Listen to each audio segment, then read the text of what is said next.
కీర్తన గ్రంథం 2-12 వరకు. అన్యజనులు ఎలా అల్లరి రేపుచున్నారు, జనులు ఎలా వ్యర్థమైన దానిని తలంచుచున్నవి. మనము వారి కట్లు తెంపుదము రండి, వారి పాశములను మన యొద్ద నుండి పారవేదుము రండి అని చెప్పుకొనుచు భూరాజులు యెహోవాను ఆయన అభిషక్తుని విరోధముగా నిలవబడుచున్నారు. ఏకీలు ఏకీభవించి ఆలోచన చేయుచున్నారు. Psalms 2:4. He who sits in the heavens shall laud, the Lord shall hold them in derision. Then he shall speak to them in his wrath and distress them in his deep pleasure.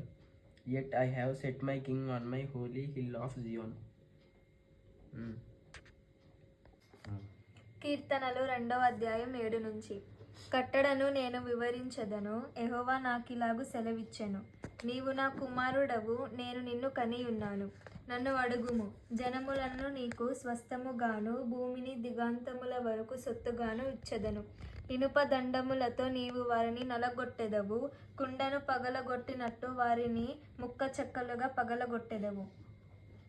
కీర్తనలు 2వ అధ్యాయం 10వ వచనం నుంచి.